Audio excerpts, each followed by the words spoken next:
The first thing you're going to do is sign into the Mercy Hub with your username and password. I'll show you how to on the next screen to access Workday. So here we have our Mercy Hub, the home page. When you're logged in, you're going to click on the employee quick links right here. And all the way at the bottom, you'll see Workday. Click on that button.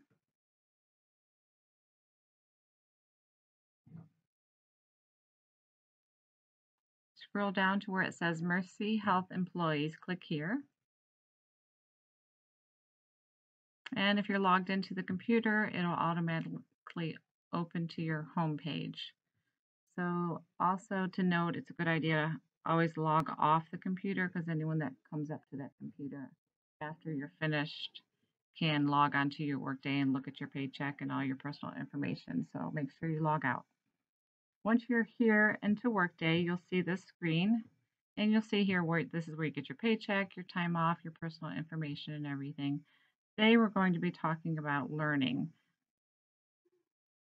So right here you see the learning icon. You'll want to click that button. And when it loads, you'll see a screen and you'll see your enrolled learning. Here is where your mandatory I-learns, we used to call them, they're called mandatory learnings, will be loaded by, they're going to be loaded sometime in February from corporate, so you'll see them here soon. And some of you already have some loaded from me for our competencies in February. So you'll see those monthly as we do our mandatories.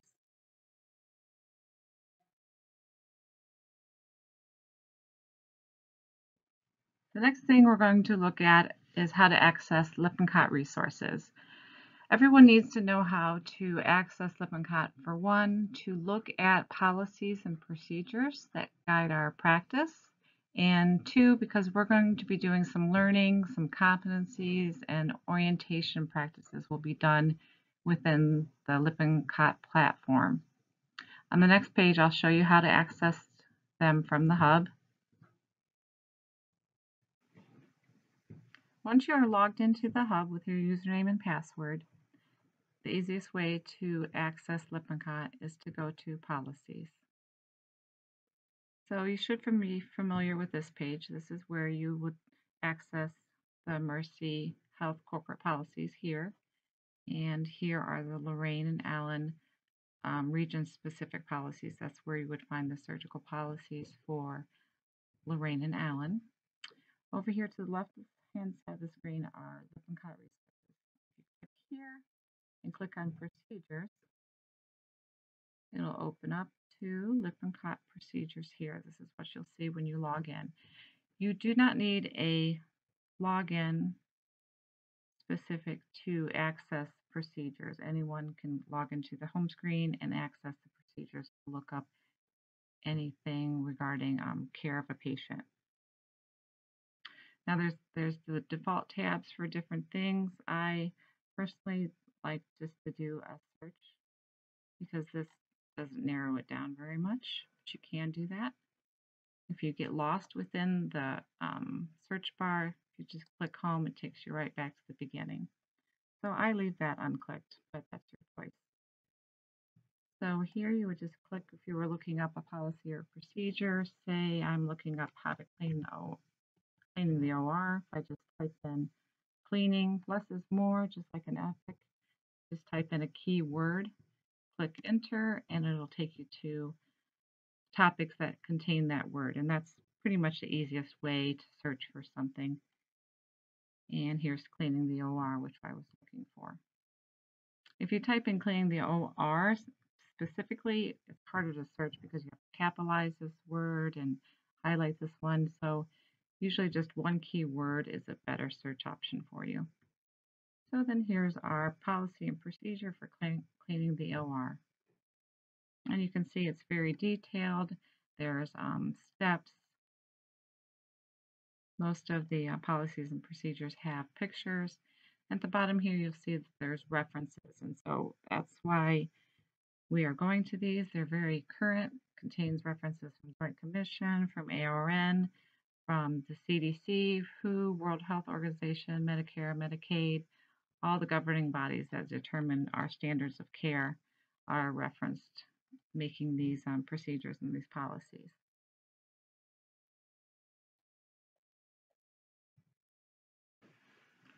What I'd like to review with you now are how to access the policies.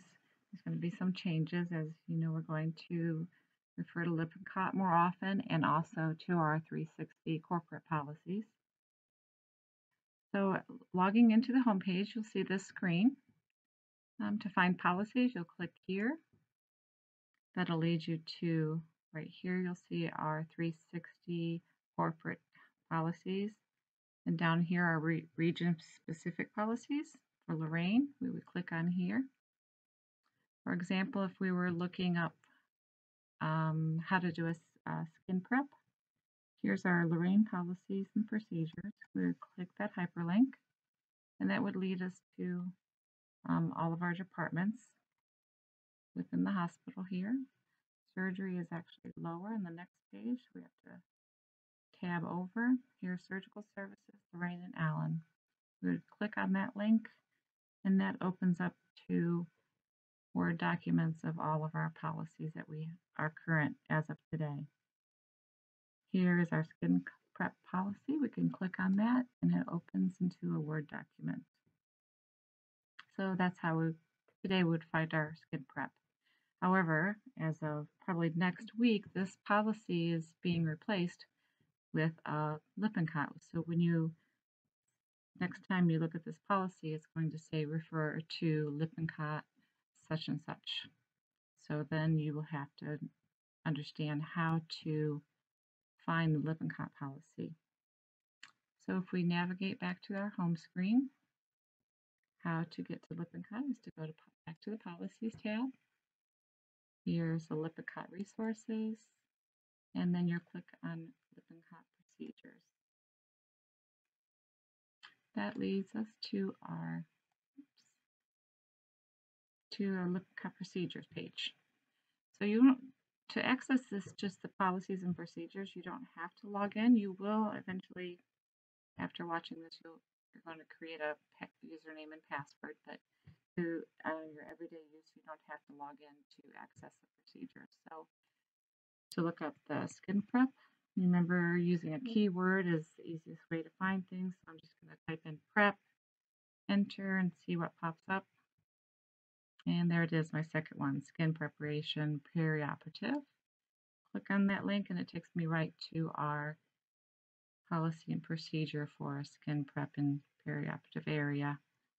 Here, you know, it's in red, it'll say refer to your surgeon's preference card. And then it gives a description of how to prep in the different areas. Some of the procedures have pictures, a lot of information in each one. And then again, the references from ARN and the CDC, Joint Commission. Up here, you'll also see at the top of the page a skills checklist. So if you were training someone how to do a skin prep, you could click on this button, or even if you just want an outline of the procedure, say you're doing something difficult, nice outline here of the steps for a task. You can also click here to the printer button, and you can actually print out a skills checklist with, if you're checking a new employee off, perhaps you could type their name in here and put your name as the evaluator, and it prints out a skills checklist for you. And that's available in each of the procedures that you'll be looking at.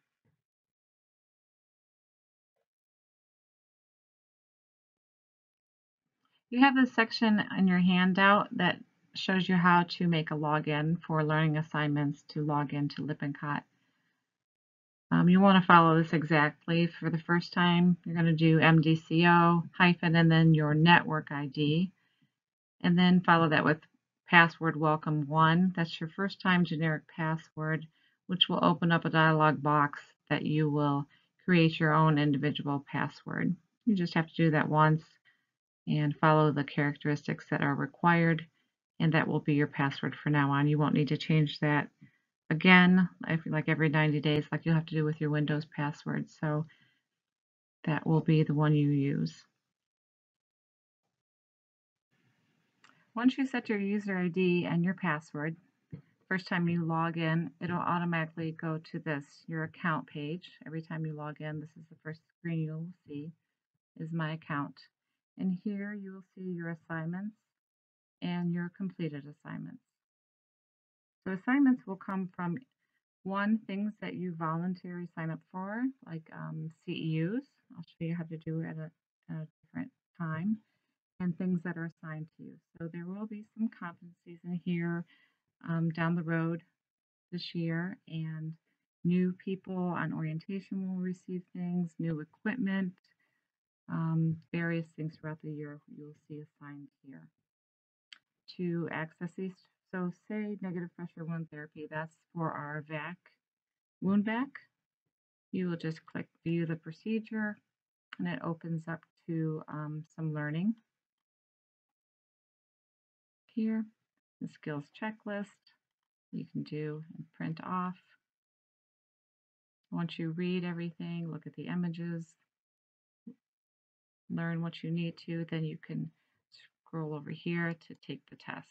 The test opens, you just go down the line, answer the questions, submit the test, and then a document will open that you'll put your name in, and then if there's CEUs attached to this learning, you can print yourself a certificate.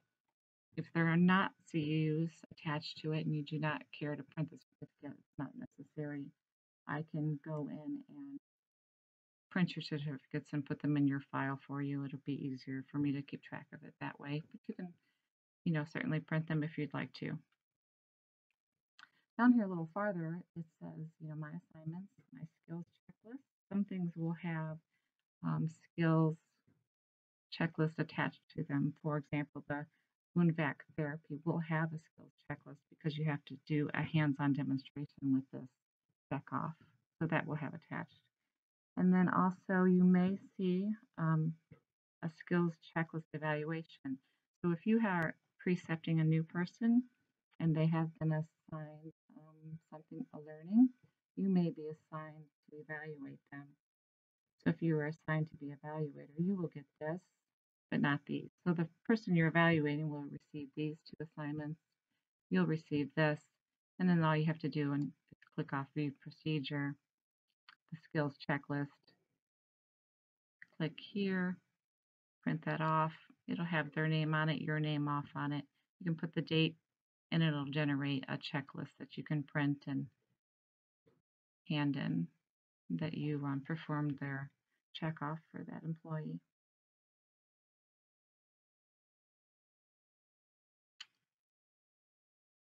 The next thing I want to show you while we're here in procedures is Lippincott Advisor, and we'll look at that on the next screen.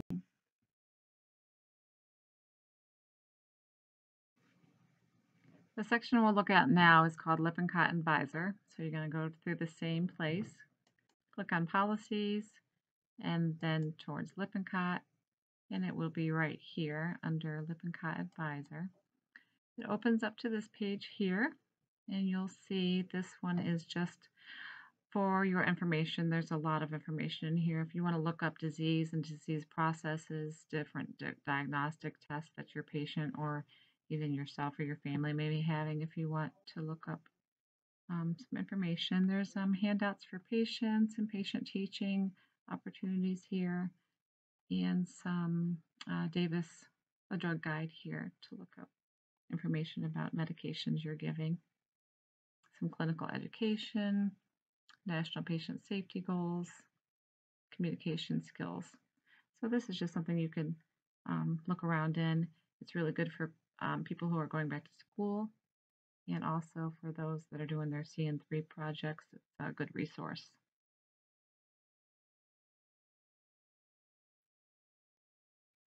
Next, we're going to review how to log into Lippincott Professional Development. So you want to use the same password you just set, making sure to put the MDCO in front of your network ID. And this will be used mainly for additional CEUs. So if you want to think about this one as professional development to do additional learning, there will be some learning assigned to you within this platform, only because the learning is a little more advanced for specific areas like our malignant hyperthermia scenarios that we'll do in September. There's a good learning here, and it comes with a CEU. So you'll see that assigned to you in your you'll get an email, and then it will show up in your professional development account. To access Lippincott Professional Development, you will start with the Mercy homepage or the hub. Click on Policies. Next, go to Lippincott Resources again. To scroll down to Lippincott Professional Development. Click here. Click here to proceed. On this page, you will enter your username, not forgetting to put the MDCO in front of your network ID, and then enter your password.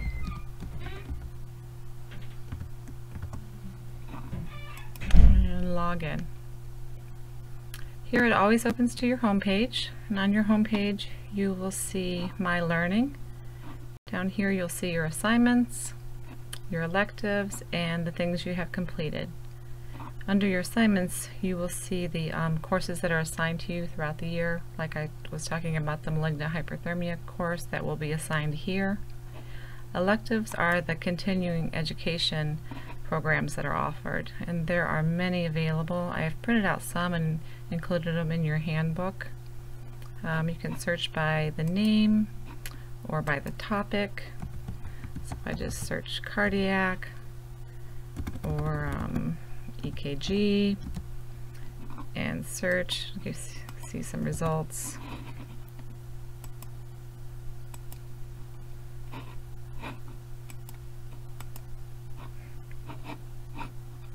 So here's the ones that are all offered, and there's quite a few.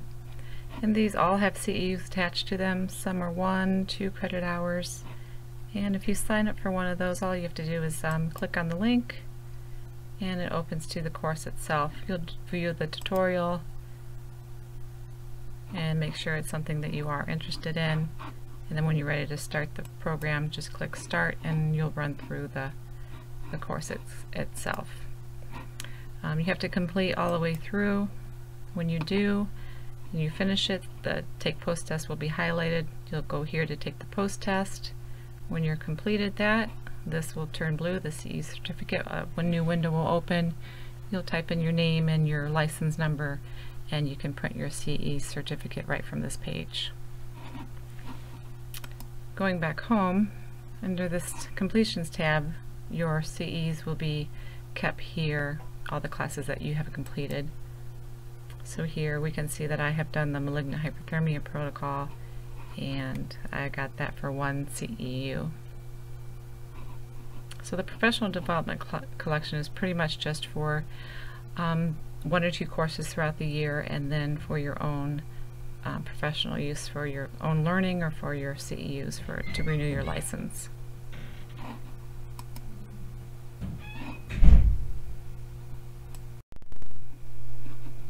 On this section of your handout, you're going to see what's called Lippincott Blended Learning, and it involves mainly things that are going to be used for competency throughout the year, things that we do almost every year: restraints, point of care testing such as the glucometer and fire safety, things of that nature, and also things that are for orientation processes for new employees and for new staff members. Some students can also do this as external users, so it's very useful. There's a lot of learning available in here, and this will be where most of your competencies will be assigned to you.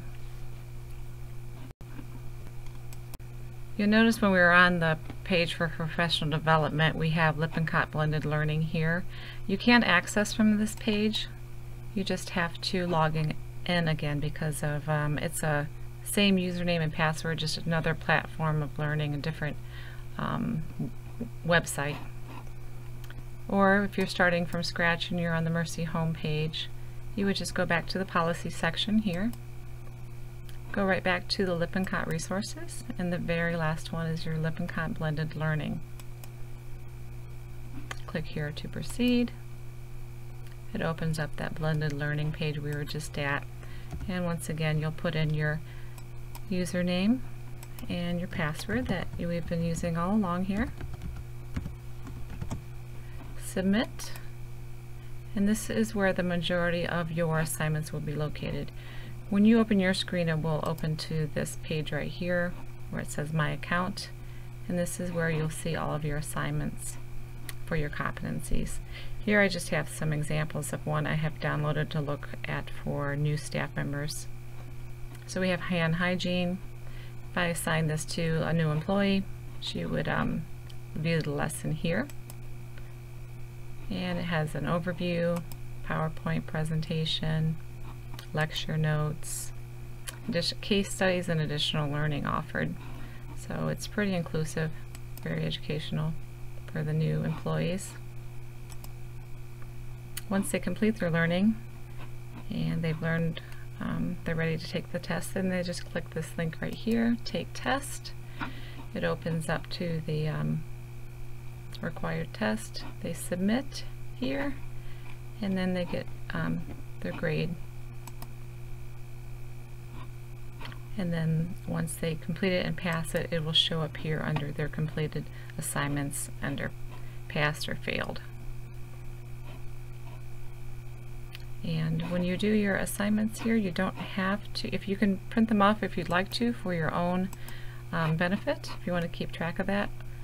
But I can also print them off here from my home screen and place them in your file and make Excel sheets for your learning, so I can keep track of that for you. There's also you can access the procedures and the advisor from this page also.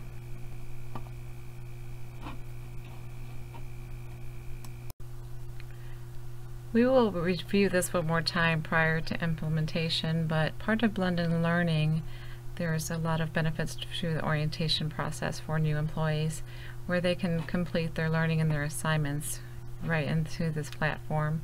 They can view the lesson, take their test, and also view and print their skills checklist. So if you're assigned as a preceptor to one of these people,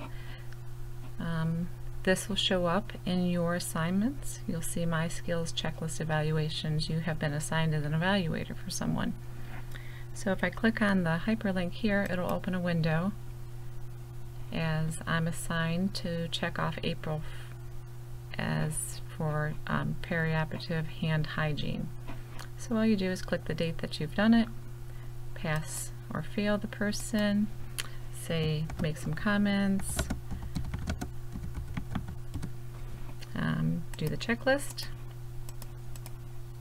You can do everything right within the screen and save.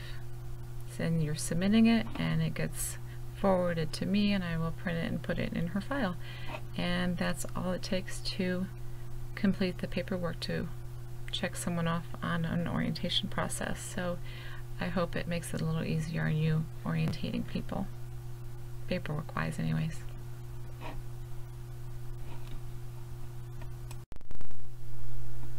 The last page I've included in your handout is just some clarification, because it gets kind of confusing going to all these different sites, but it's really not that bad. Workday Learning is where you're going to do most of all your mandatory learnings, and Lippincott Procedures is just where you're going to find your policies and your procedures on a daily basis, like how to do a task, find a policy. Professional Development, mainly just going to use that for CEUs and voluntary learning. There's going to be maybe 1 or 2 things assigned to you per year in the Professional Development course, and that's only because that's specific to your area and it has CEUs attached to it. Blended Learning you are going to use more often, probably on a monthly basis. You'll have competencies assigned to you, and then new staff will have orientation assignments in there. So I hope this helped you, and you can always call me if you have any questions. Okay, thanks for watching.